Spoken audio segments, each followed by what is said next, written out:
Esiet sveicināti kanāla Liepājas sporta laukums. Mēs turpinām sarunu ciklu par bērnu sportu Liepājā. Un šodien pie sevis ciemos esmu uzaicinājis Liepājas sporta spēļu skolas basketbola treneri Vairiju Pusaudzi. Vairiju, sveiks, paldies, ka esi šeit. Paldies, ka uzaicināji. Un tā kā mēs runājam par bērnu sportu, tad tas pirmais jautājums, ko es gribētu arī uzdot. Kā vispār iesaistīt bērnus sporta nodarbībās? Vai ir kāda recepte? Primāri, es domāju, vecāki, kas grib, lai atvests nodarbojas ar kādu no sporta veidiem un sūta uz kaut kādiem pulciņiem, sportiem, vai tas ir basketbols, vai tas ir futbols, vai tas ir hokejs, vai kāds cits sporta veids. Kā viņš to izdomājis, ir pastīties, vai sanāk vai nesanāk.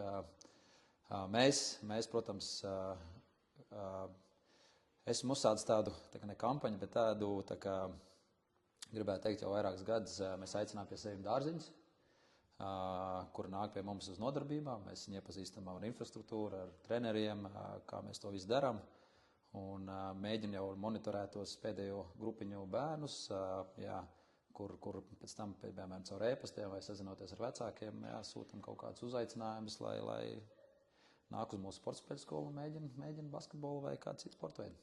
Ja runājam konkrēti par basketbolu, tad esat veikuši varbūt kaut kādus aprēķinus, cik no tiem bērniem pēc tam, kuriem jūs tā kā parādījāt to visu, kas ir, cik līdz no viņiem pēc tam nonāk līdz basketbolam? Labs jautājums. Īsumā grūtāk pateikt, bet kaut kā daļa noteikti ir. Esmu manījis gan zēnus, gan arī meitenes, kas nāk. Procentāli tas būtu, nezinu, tas ir varbūt 20-30% īstenībā. Man liekas, tas ir diezgan daudz no tā visa. Man arī īstenībā tagad ir viens puikas, kur mēs pagājušajā gadā viņš nāca pie maniem uz dārzu. Viņš tagad arī tieši SSG grupiņā ir kopā ar maniem, bet viņš joprojām turpina iet arī dārziņā. Viņš vienkārši ir dzimšana viņam sanāk pēc septembra vēlāk, un viņš tā kā apvieno to visu. Un, tā kā es domāju, kaut kāds skaits noteikti nāk un iesaistās. Kā var par vienu vai divām nodarbībām ieinteresēt bērnu, lai viņš paliktu? Tai nodarbībai noteikti jābūt interesantai, lai bērns gūst pozitīvas emocijas. Tad es domāju, tas ir pats galvenais. Numur viens. Tādā agrīnā basketbolā vecumā tur basketbols no basketbola ir ļoti maz, vairāk tur ir rotaļas, kur notiek visādas, varbūt ar kaut kādu bumbu iesaisti, lai saprotu, varbūt ir basketbola bumba, ka tas ir basketbols vairāk, bet pārsvarā tas ir rotaļas, kur kaut kāda varbūt fiziskā trasīta, kur caur kaut kādām, jo tajā vecumā tās monitorās prasmes ir ļoti jātīst, un tādā veidā, ar kaut kādiem basketbola elementiem iesaistot, mēs viņus mēģinām, tā kā noturēt un, uz ilgāku laiku, teiksim tā. Vai trenēt pavisam mazos bērniņus, tas ir izaicinošāk nekā, piemēram, tādus jau pusaudžus? Jā, tas noteikti ir. Tieši ar šo es saskāros šajā mācību gadā. Man bija grupa, kas jau, principā, ir jau U17, U16, tie jau liels puikas, kas jau visu zina, kas ir savu mērķi un tā tālāk, un tad es sev paņēmu tā kā izaicinājumu. Paņēma SSG grupiņu, kas ir mazi bērni, tikko sākuši skolā iet, un viņu ir daudz, ap 30, un tas ir ļoti liels izaicinājums, visu savākt un kaut ko viņiem iemācīt, iedot, un tas ir tiešām liels izaicinājums. Kā komunicēt ar tiem bērniem, lai viņi vienlaicīgi tevi uztvertu kā cilvēku, kurš viņam kaut ko var dot, bet tā pašā laikā, lai tas nebūtu tādā komunikācija tikai no augšas uz leju? Es no savas prakses skatos, es gribu bērniem būt kā stingrs, bet ar maniem ar jebkurā brīdī parunāt. Un es jebkuru dialogu viens pret viens mēs varam vai vairāk grupiņā tur par visu kaut ko parunāt arī, kā gāja, kādas rotaļas patīk un tā tālāk, bet lai viņus visus savākt tajā treniņā, tur tomēr jābūt kaut kādiem saviem noteikumiem, maniem noteikumiem, piemēram, tur nevar būt hauss savādāk. Ir daļa, kas kaut ko grib darīt, ir daļa, varbūt, kas kaut ko šobrīd negrib darīt, un kaut kādā veidā viņi jāmēģina tajā treniņā savākt, lai strukturizēts būtu, lai viss tā kā censtos mani uztvert. Necenšos tur baigi bļaut vai kliegt, jo tas, baigo efektu nedos, bet mēģinu tādā kaut kādā, nezinu, kā lai pasaka labāk, tādā veidā, kas, viņus tā kā, notur viņiem tu uzmanību. dot viņiem kaut kādus interesantus uzdevumus, varbūt vairāk pat viņus tā kā atkārtojos, lai viņi apmēram jau zina, ko darīt tajā treniņā. Un, nu, pagaidām nosirmojis neesmu, tā kā ir ok. Ar ko jārēķinās mazo bērnu vecākiem, ja viņi grib aizvest savu bērnu uz basketbolu? Tā kā kas no viņam tiek sagaidīts, teiksim tā? Tieši no vecākiem? Jā. Atbalsts trenerim, uzticēšanās trenerim, procesam visam, jā, pacietīgam darbam un jāatbalsta bērns noteikti ir pie kaut kādām neveiksmēm, pie kaut kādām, jā, kas kaut kas nesanāk. To es cenšos arī vecākiem nodot. Tā kā pamatā ir atbalsts, es domāju, jā, un tad jau kopā bērns, treneris un vecāks izveidojas laba saikne, tad jau tur, tā kā es saku, viss var sanākt. Es redzu, ka, piemēram, 8-gadīgajam šogad notiek jau kaut kādas treniņu spēles. Atkal jautājums par to, vai ir kāds tajā pašā basketbolā optimāls vecums, kad jau ir vērts varbūt pārbaudīt savus spēkus ar citiem? Kā jau ejot vai basketbolā, tev kaut ko gribās uzspēlēt arī, un tas jau tikai normāli, un kaut kādas, es domāju, savstarpējā spēle ar kādām meitenēm vai kas, lai tu saprast, ko tas bērns vispār no tā basketbola varbūt ir apgūs vai saprot.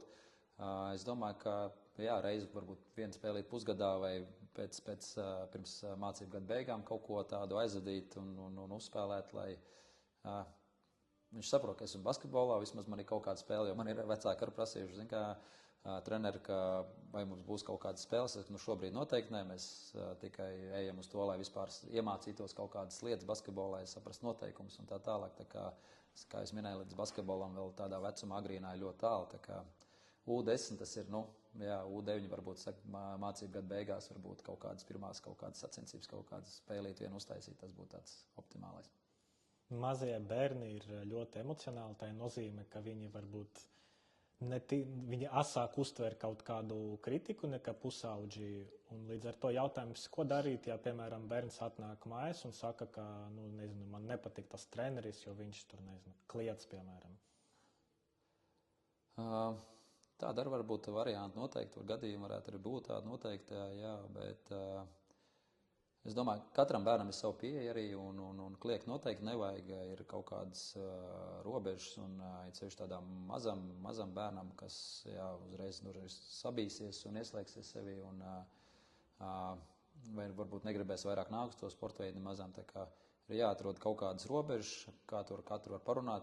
Es parasti ieteiktu varbūt izrunāties zem 4 acīm ar puiku, pateikt kaut kādas lietiņas un tur neko nebļaut, neko neteikt, ko es no viņas sagaidu, vienkārši varbūt kaut kādu uzvedības robežu iet ārpus rāmjiem, kas neatbilst varbūt tiem treniņu prasībām un tā tālāk.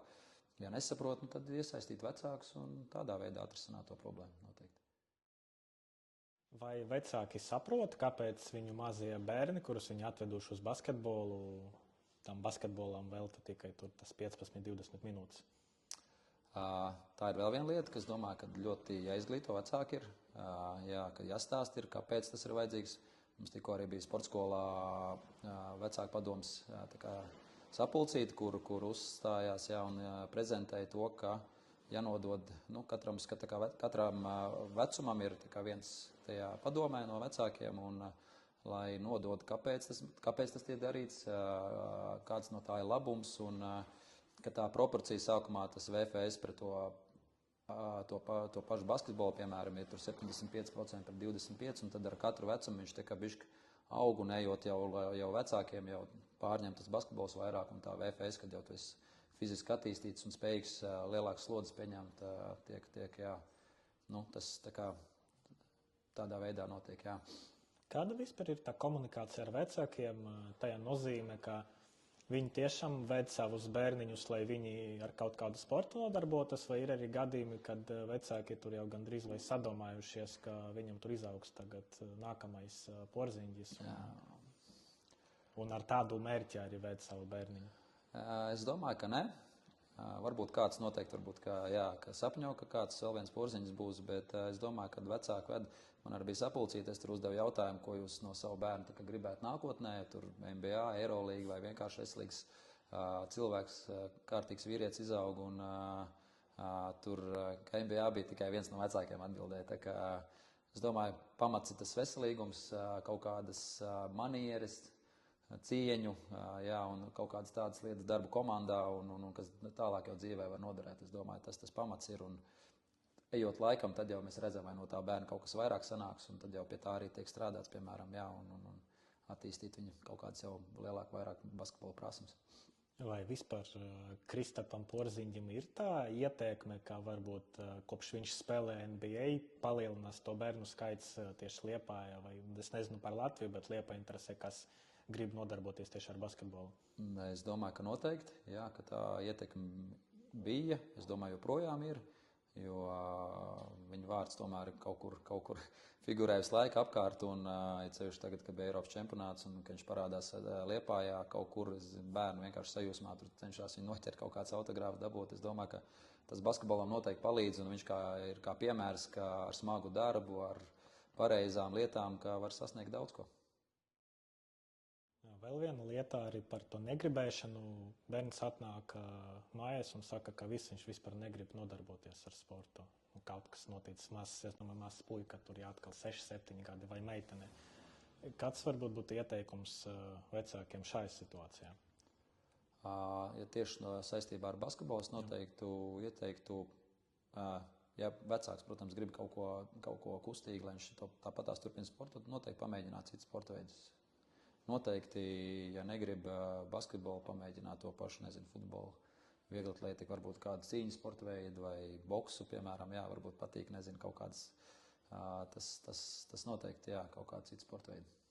Vai var arī vērsties, piemēram, pie trenera, lai sadzirdētu viņa viedokli par to, kurš varbūt sporta veids būtu vairāk piemērots bērnam, vai tomēr pašam vairāk jālēm? Es domāju, ka pašam vairāk to saprast, pamēģināt, jo mēs varam visu, mēs varam iestāties, pamēģināt, nepatīk, pamainīt kaut ko citu. Trenerim tādā veidā, ja viņš tikko ir atnācis, grūti jau pateikt, kādas intereses viņam ir, kādas intereses mājās ir, un varbūt ilgākām laikam paejot, varbūt tad kaut ko, bet es arī uz savu puiku, viņš man iet vieglatlētikā, bet viņam patīk visādi cīnīties ar maniem, tā kā es pat viņu gribētu aizsūtīt kaut kādā cīņas sporta veidā, lai viņš pamēģina arī tur, jo es domāju, tas tāpatās dzīvē noderēs, un tur tāpat attīst vispārējo fizisko sagatavotību, un iemāc varbūt kaut kādas labas lietas dzīvē, tā kā es domāju, ka vajag pamēģināt. Esmu pats dažādos sportveidos gājis, gan futbolā, pirms tam vieglatlētikā, tenisā, un jā, beigās ir basketbols, tā kā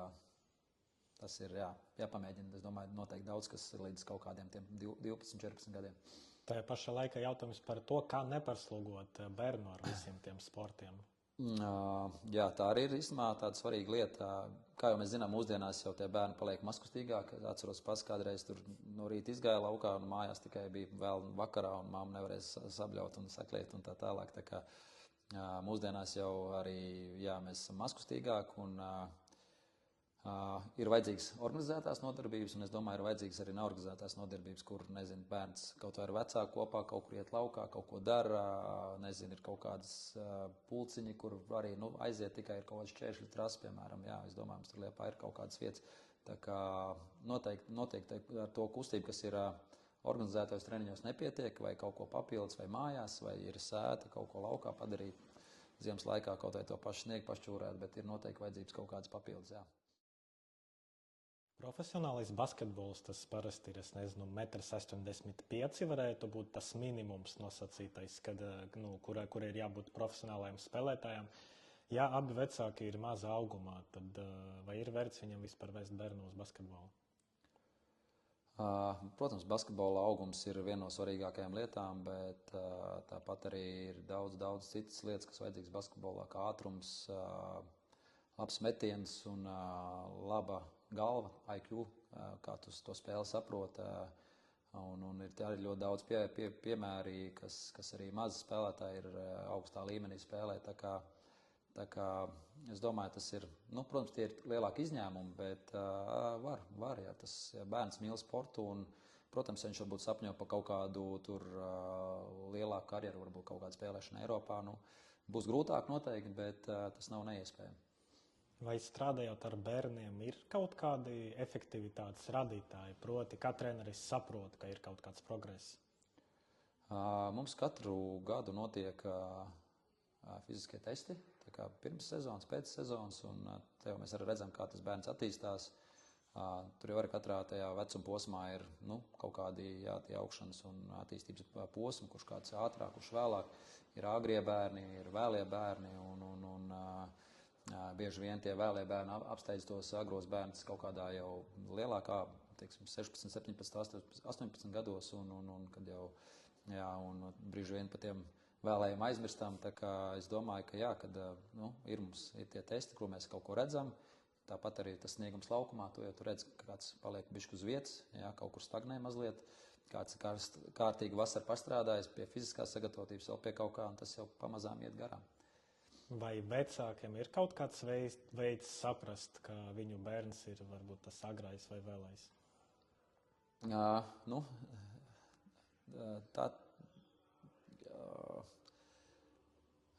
To vairāk droši vien treneris pateiks. Vecākiem varbūt grūtāk būs pateikt. Un tie, kas, mēs ar izlasē tur skatāmies, negribam ņemt tikai agros bērnus, bet arī tie, kas vēlāk attīstīsies ar domu, kad varbūt viņš tagad nav uz tiem U16, U14 tik labs, bet zinām, ka kaut kādā U18, U20 izlasē viņš būs jau viens varbūt no līderiem. Tā kā to parasti pamana vairāk treneri. Vecākiem ir tā tendence bieži vien salīdzināt savu bērnu ar kādiem citiem bērniem. Cik tas ir pareizi, nepareizi, ja mēs runājam par vienu vecuma grupu tieši?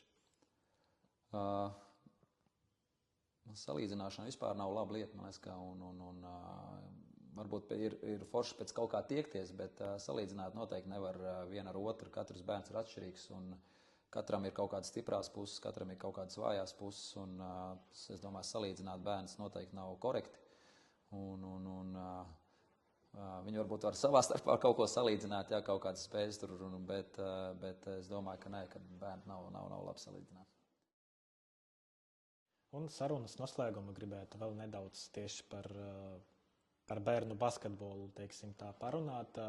Cik vispār tā bērnu basketbola sistēma Liepājā pašlaik ir noslogota? Proti, vai mēs varam uzņemt vēl bērnus, vai jau esam tuvu maksimumam, ņemot vērā esošos resursus, kas mums ir? Es gribētu teikt, ka ir ļoti daudz bērnu. Īstenībā ceļš zēniem. Varētu teikt, ka meitenēm kaut kur pietrūkst. Meitenes tieši basketbola nodaļā pietrūkst kaut kur pirmajās grupiņās un arī ejot jau tai piramīdai uz augšu. Bet zēniem man ir ļoti daudz. Man ir pat tā, ka es vairs nevaru paņemt. Man, piemēram, zvan vecāki un es saku, diemžēl es nevaru, jo grupiņa pilna un lūdzu saprotiet man, es nevaru arī tur pār pa 30 bērniem kvalitatīvi strādāt. Līdz ar to, ja kāds aizies prom vai kāds negribēs vai kāds kaut kur pamēģinās citur, noteikti varēsiet atkal sazināšos un pieteikties. Tā kā zēniem noteikti ir daudz, bet varētu vēlēties meitenēm vairāk. Vai ir kādi veidi, kā var tas meitenes vairāk piesaistīt basketbolam? Noteikti ir tie paši tie dārziņi, kas jau notiek ar mums, un jāiet uz skolām, jāicina pieteikties basketbolā, vismaz pamēģināt, jo es domāju, Liepāja pietiekoši liela un varbūt ir neapzināti ir kaut kā tālākie rajoni, kur varbūt, grūtāk ir nokļūt, un tādā veidā, es domāju, var to komandu salasīt tā, lai ir pietiekoši skaits. Vai ir vēl kādi iemesli, kāpēc tieši meitenes varbūt mazāk nāk uz basketbolu bez tā iepriekš minētā? Grūti varbūt tā pateikt, bet es domāju, meitenēm ir vairāk ir kaut kādas vingrošanas, un kas vairāk piesaist, un tas basketbols, grūti pateikt, kas tāds. Es domāju, ka kaut kādi citi vingrošanas, citi sporta veidi, kas tās meitenes piesaist. Tas pats, es domāju, tas pats volejbols, tur ir labāka situācija un viegla atlētika, bet tieši varbūt basketbolā, nav tas varbūt tas, kā lai pasaka, sievišķīgākais sporta veids, bet tāpat tās ir labi piemēri, kur meitenes var izsisties un tā tālāk, Tagad dzīvojam tādos laikos, kad jau ap 12, 13 gadīgiem bērniem, basketbolistiem, un ne tikai parādās aģenti, ja, kaut kādi tie, kas sola kaut ko. Atkal, kā vecākiem ir jārīkojas, kā saprast, ka tavu bērnu tiešām aicina uz akadēmiju, ka viņš ir talantīgs un viņam tas būs tāds liels pakāpiens karjeras attīstība. Nevis vienkārši tāpēc, ka te ir kaut kāda mahinācija, tā var teikt. Tas ir vēl viena lieta, kur jau no agra vecuma jau aģenti cenšas piesaistīt tos labākos spēlētājus, tā kā. Bet tur arī katram ir individuāls gadījums, individuāla pieeja, kāds ir gatavs jau varbūt tam izaicinājumam, kāds nav gatavs. Tur jābūt ļoti, ļoti prātīgiem, tur ir ļoti trausla līnija. Un pašam bijusi saskarsme jau kā trenerim, kur mans puikas aicina. Tur jāizvērtē visi plusi, mīnusi un kurā vietā, kāpēc. Par mahinācijām. Gan jau kaut kādas arī ir, bet tur ļoti aizrunājas gan to pašu aģentu, gan ar vecākiem jāiepazīstina viņa visādi noteikumi un kāpēc tas tiek darīts un kādu labumu tas pats puika gūs. Galvenais jau ilgtermiņā viņi nesabojāt kaut kādā veidā aizbraucot prom, vēl kaut kas viņš saka, es negribu, es nevaru, man ir grūti, man basketbols vairs nepatīk un kaut kādā veidā mēs varam kaut kā talantīgu puiku tādu arī zaudēt. Tā kā es domāju, katram ir savs tas vecums, kad viņš ir gatavs, brieži vien tie aģenti tur varbūt pat tos galvas tiem puikām saskalo un tāpat arī vecākiem, lai tikai sev kaut kādu varbūt labumu gūtu, bet es domāju, tur vajag, ar pareiziem cilvēkiem, ar pareiziem aģentiem tur un pareizās vietās, kad es domāju, ja to vietu atradīs, tad gan būs ieguvēji gan paši spēlētāji, gan, protams, vecāki un basketbols kopumā. Ja bērns ir talantīgs, vai tā aizbraukšana ārzemēs tiešām ir 100% iespēja, lai tas progress būtu ātrāks? Es gribētu teikt, ka noteikti nē. Ceļš, es domāju, Liepājā mums ir ļoti laba infrastruktūra, viss sakārtots, viss piramīda un treneri un apstākļi, lai tepat uz vietas mēs varētu līdz kaut kādam līmenim progresēt un spēlēt. Protams, ja tu gribi jau kaut kādā profesionālā līmenī un ar lielu naudu kaut kādu pelnīt, tad kaut kur jāiet prom, bet nevienmēr aizbraucot, tu kļūsi labāks un nepaliekot uz vietas, tu būsi pieņēmis to labāko lēmumu. Ja tagad, piemēram, notiek brīnums un ne no kurienes parādās Liepājas basketbola vēl 10 treneri, vai ar esošu infrastruktūru tam būtu jēga? Es domāju, ka nē. Ar vairāk treneriem mēs varētu palielināt varbūt kvalitāti. Nevis varbūt, bet noteikti palielināt kvalitāti tajās grupās, kur to bērnu ļoti daudz. Ja? Bet ar esošu infrastruktūru mums jau tā ir noslogots. Tad vienīgais nebūtu kādam trenerim varbūt 2-3 grupas, bet būtu viena. Bet atalgojums būtu mazs un līdz ar to jā, tā kā vai tas tādā veidā katram nodrošināt tādu pilnvērtīgu darbu noteikti nē, bet ja iet kaut kur kopā, tad, protams, tas process būtu daudz kvalitatīvāks un labāks. Un individuālāk pieeja būtu, teiksim tā. Cik tas vispār ir efektīvi, ka treneris varbūt strādā ar 2 vai pat ar 3 grupām, kuras turklāt iespējams tur ir tā kā vairāk kādu atšķirību starp tam grupām? Vēl vienreiz lūdzu. Cik tas dara tā situācija, kā treneris strādā ar vairākām grupām, cik viņš var būt efektīvs, jo viņam ir tas 3 dažādas grupas, kur ir dažādi vecumi, attiecīgi dažādas pieejas, dažādas metodikas, tā lai viņam pašam nesajūg viss galvā. Tur ir tā plānošana, es domāju, protams, katram vecumam ir tā sava pieeja un kaut kāds veids, kā tu dari. 3 grupas īstenībā mums ir maz, vai ir kādam grūti pateikt tagad uzreiz tavu sitienu, bet ja tās 3 grupas, ja ir mazie, tie nav katru dienu treniņi, tie ir 3 reizes nedēļā vai citreiz 4 reizes nedēļā, lielākajiem ejot un saplānot, es domāju, ka saplānot var tas, es domāju, no paša trenera atkarīgs, kā viņš tam procesam pieeja, cik viņš atdodās ar sirdi un veseli, teiksim tā, un piedomā pie tādām lietām, tā kā pie tā treniņa plāna un vispārējā, tā kā es domāju, tas ir vairāk uz pašas treneru. cik viņš katrai grupai ir gatavs investēt savu enerģiju. Ja būtu viena lieta Liepājas bērnu basketbola, ko tu varētu uzlabot, kura tā būtu? Viena lieta. Var, protams, vairākas, bet vismaz viena, ja ir kaut kāda. Noteikti, tā kā es tagad esmu sācis to vispārējo fizisko sagatavotību, kaut kādu treniņa vadlīnijas, pēc kā mēs visi treneri tā kā ejam, ar vienu mērķi, lai tas bērns ir fiziski attīstīts, paliekot vecākam bez traumām. Un tā būtu tā galvenā lieta, un varbūt vēl viena lieta, ko mēs jau esam runājuši, es kā treneris, mēs varētu kaut kādu, lai mūsdienās jau tas sports iet vairāk, tur ir fiziskais, psiholoģiskais, taktiskais, un tādas lietas jau paliek mazāk, to psiholoģisko lietu, lai bērns ir gatavs visādām dzīves situācijām uz laukumu un ārpus laukumu. Un kāds varbūt būtu padoms tiem mazajiem bērniem, kuri sākuši nodarboties ar sportu? Būt aktīviem, nebaidīties no kaut kādiem izaicinājumiem, ar smaidu nākt uz treniņiem, klausīt treneri, būt pašiem,